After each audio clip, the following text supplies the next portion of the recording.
What up? You can't see me very well because of the glare. I guess this way is probably better. I'm at Hakone's yoga retreat in Japan right now. This really nice yoga studio in Tokyo sets it up. Her name is Namita, so it's called Nami Yoga Studio. Don't tell her, but I think her husband's pretty rich. I think his family owns a candy bar company, like a really big one. Um, but yeah, it is June 10th, 2026, and long story I was short, I was watching some old YouTube videos that I did from 9 years ago. They're from like March, I think, of 2017. Yeah, legit 9 years ago. I had just moved to San Francisco 10 years ago almost. My voice is really deep right now because I've been doing like a wheel, like a back relaxation kind of thing, and it really kind of opens you up, opens your back up. Um, yeah, I'm not gonna hold it like this, it's too tiring. Um, but yeah, the video, it was at a Capital One meetup in San Francisco. I used to go to all these like tech meetups because I was looking for a job. And this one in particular, like I was supposed to be like sending applications and working on projects. I think that's probably the best way to get interviews.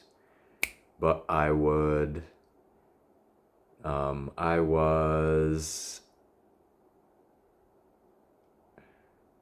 I think honestly, I don't think projects really worked.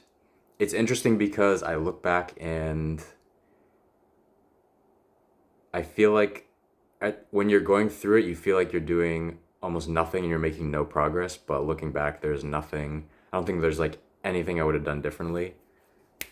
I had a hard time taking care of myself back then, and it was like, even now, I'm thinking about like stomach issues and like freaking out about like, oh, how do I take care of my stomach so that I'm not like bloated all day long? But like looking back, it was just like, I don't know, like if you're tired, go to bed, and if you want to go out, then go out and have a good time. It's not like rocket science. Like I just had some Indian food and I told him, I was like, there's no dairy in this, right?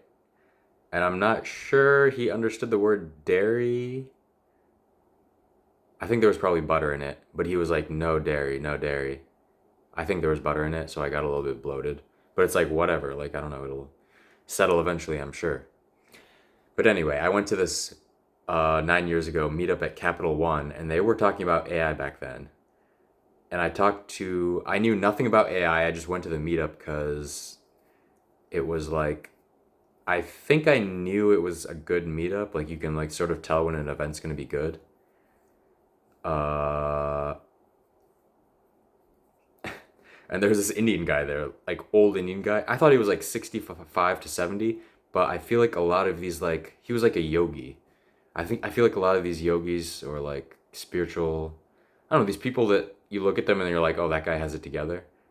Like they're usually a lot older than they look. So he could have been like, I don't know, he could have been like 75 maybe, but he said he'd been in the Bay Area for 45 years. So that would put him at around like 25 to 30 of like moving to San Francisco, which I think makes sense. That's kind of like when I moved there. Yeah. This is going to be a long story, but I am feeling like I'm living in a dream right now. For the past year, I've been in Taiwan and going to yoga retreats in Japan. I had a rough few months over the winter. I was playing a lot of video games, and then a bunch of things happened all at once. I got like COVID. I had this infected tooth. I went and got a colonoscopy because I was worried about hemorrhoids, pelvic tension, and like that gut issue that I was telling you about. And I think it turned out to be the whey protein that I was taking because I'm lactose intolerant. and I was just like force feeding myself basically. But overall, I've been having a great time here. Um, but yeah, I so let's just get to the point. I was watching that video, and that old Indian guy told me about ashtanga yoga, which I had no idea what it was back then. Yeah, I had no idea what it was. I don't think I've ever done ashtanga yoga. I think that's like one of the more strenuous practices you can have. It's like, I think it's like kind of painful. Like you have to hold the poses for like a long time, and it's just not something I would get into. But he said the only thing I remember from this conversation, he was talking about like the brain and stuff, which I don't know. I thought maybe he was a little bit crazy. Who knows? But he told me that Ashtanga yoga is the path to equanimity, which I didn't really understand at the time. I was like, oh, so you have to be like, because I was thinking Ashtanga, I was thinking, oh, you have to be disciplined, you have to do it every day, and that's how you get there. And that might be true, but it's not, I feel like it's not the only way that you can get there. And I've never been like super disciplined about anything in my life. Like I would maybe get into a routine one day and then like I would fall out of it for months and months and months. And then maybe like 1 year I would rediscover it again.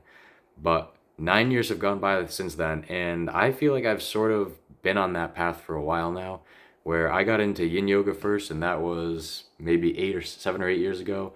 And then I did a yoga teacher training.